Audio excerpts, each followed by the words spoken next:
Good day everyone, my name is Adimar Edwave. Section 38. The National Commission Indigenous Culture Communities, Indigenous People or NCIP are fabricated the primary government's agencies by driving of law, so it shall be responsible committee to formulate and implementation of policies. So therefore, program is to promote and protect the rights of IPs as well as the well-being. Section 39. In the National Commission on Indigenous Culture Communities, Indigenous People, or NCIP, conducted to protect and promote the interests of IPs in regard to their belief, costume, tradition. If you don't start a conversation, we won't have one. Hello everyone, my name is Angel Blandy Torres, and my insights in Section 40 is that the NCIP will be an independent agency under the President's Office, consisting of 7 commissioners from ICCS or IPS, one of whom will be the chairperson. The 7 commissioners shall be nominated explicitly from each of the ethnic areas. Listed below are Region 1 and the Cordilleras, Region 2 and the rest of Luzon, island groups such as Mindoro, Palawan, Rambun, Panay and the other Visayas, Northern and Western Mindanao, Southern and Eastern Mindanaoan. While in Section 41 is that Section 41, which is the qualifications, tenure, and compensation, the chairperson and the 6 commissioners should be naturalized Filipino citizens, bona fide contributors of the ICCS or IPS as licensed by their tribe, ethnic affairs specialists with at least 10 years of experience in operating with an ICC or IP network, and government employer word about ICC or IP, at least 35 years of age at the time of appointment, and of demonstrated honesty and integrity. However, at least 2 of the 7 commissioners must be members of Philippine Bar. Furthermore, NCIP contributors are appointed for 3 years and can be reappointed for another term. Furthermore, no person will be elected to serve more than two terms.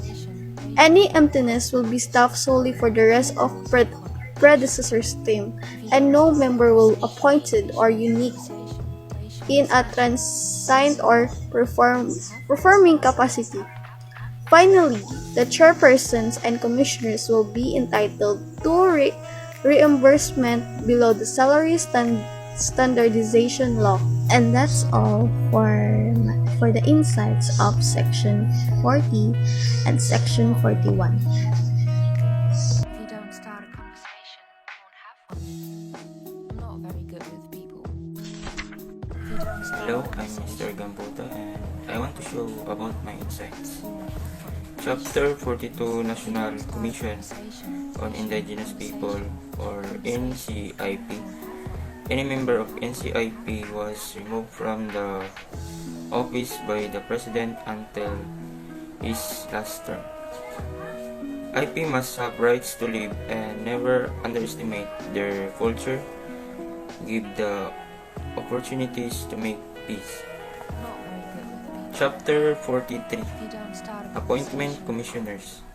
The President selects 7 commissioners to the NCIP within 90 days expiration. The expiration of the Act is need to renew.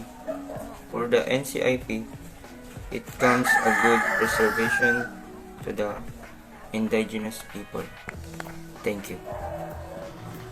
Section 42 has many functions, jurisdiction, and powers to mandate its accomplishment, and that is the Section 42 can seek government assistance for ICCS, IPs. This act can also assess or review the ICCS, IPs intending laws and policies. This can also enter into contracts and agreements for the objective of this act. Section 42 also need to develop programs for the advancements of ICCS, IPs.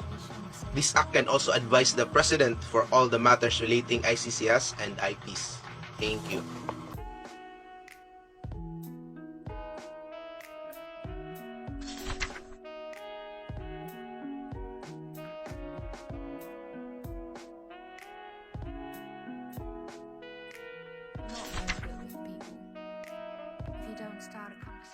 My insights regarding the Section 45 is that the Commission is indeed considerate and honest upon granting the IPs to have the rights, accessibility, and transparency towards all official acts, even transactions and decisions, and research data used in basis of policy development. It officially shows how they tend to have respect to the IPs, with all depicts clean system and clean attention to accord them awareness. For the Section 45, it implies sort of offices which assess types of matter, and this includes, first, the Ancestral Domains Office, which focus on the responsibility regarding the ancestral domains of the IPs. Thereby, the Commission is ought to identify, describe, and recognize the ancestral lands. Moreover, it supports the implementation of IPs rights, as stated in the Chapter 3 that the IPs domains should be recognized and protected. Herewith, it also signifies a great respect to the IPs, as it does not ask permissions or consent to prior activities pertaining to the interests of the IPs, but as well protect their territorial framework of the independent and essential foundation of the land. We also have the Office on Policy Planning and Research. It's very good because it focuses towards the preparation and forethought on the possible situations of the IPs in a way that it builds programs and policies that benefits the IPs. They even have a research center that focuses on the receiving of the information regarding ethnographic data. In doing so, they can possibly monitor, evaluate, and even formulate the appropriate plans for them. Moreover, it's very thoughtful in a way that it depicts the care and concerns for them.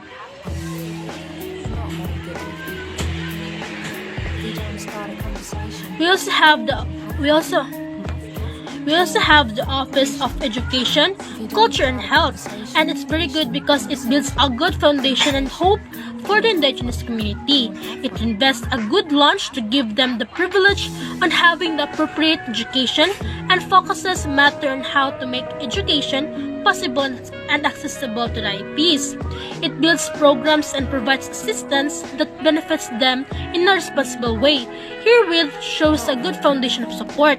It also advocates a special program with different kinds of matter and grant the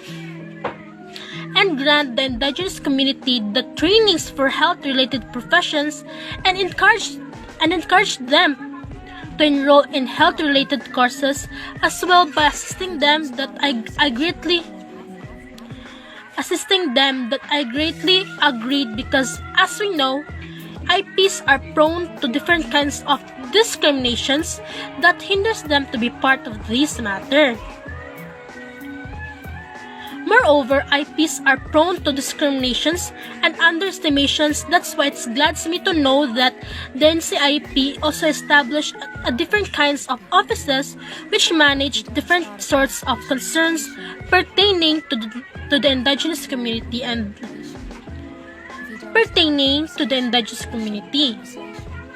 And this involves, first, the Office on Socioeconomic Services and Special Concerns, in which it implements various basic socioeconomic services, policies, and plans and programs that affects the IPs, such matter as public transportation, public housing, nutrition and poverty, as well as education, food banks, and health. Furthermore, we also have the Office of Empowerment and Human Rights, which ensures that the IPs are considered visible and insisting in a way that their decisions are recognized in all levels of accountability. It determines their rights as a human, that they that they can be heard and they are respected. We also have the administrative office that focuses on the economical and effective assistance regarding to different kinds of matter. It manages the security, the funds, the list of records, supplies, and even manage the ancestral domains funds, which is very essential for the IPs. Lastly, among all office, these two holds a vital role in the NCIP. Among all office, these two holds a vital role in the NCIP, the Legal Affairs Office. It is responsible for advising the NCIP on any legal actions pertaining to any legal matters with interest of a person who violated the IPs. A person who violated any IPs pertaining to any legal matters with interest of a person who violated any IP's rights, and I'm glad to know that they take these rights seriously and give consequences, as this means that they also take the IPs seriously.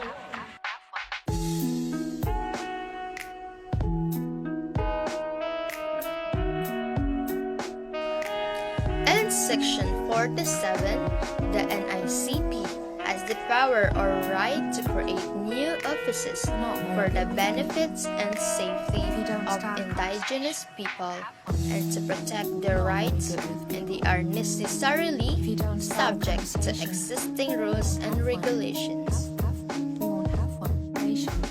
Section 48. In any corner of the regions and provinces where there are ICCs and IPs that without failed offices, it is the duty of NICP organization will establish offices for ICCs and IPs to provide appropriate benefits for them and provide with protection and rights.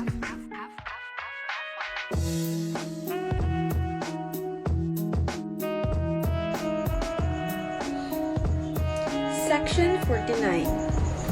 Office of the Executive Director. The NCIP shall create the Office of the Executive Director, which shall serve as its Secretariat.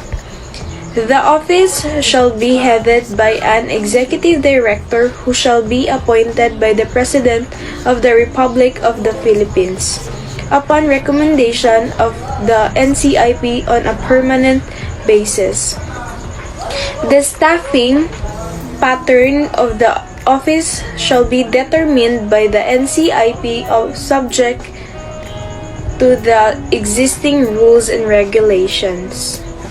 This section indicates that NCIP should create or organize its own permanent office. The Executive Director, who has been appointed by the President of the Republic of the Philippines, will be in charge of this, and the staff will be decided by the NCIP in accordance with the current rules and regulations. Section 50. Consultative Body. A body consisting of traditional leaders, elders, and representatives from women and youth sectors of the different ICs and IPs shall be constituted by the NCIP from time to time to advise it on matters relating to problems, aspirations, and interests of the ICs and IPs. This section implies that the NCIP will choose a committee of traditional leaders, elders, and representatives from women and youth sectors of ICs and IPs to advise it on issues concerning problems, aspiration, and interest.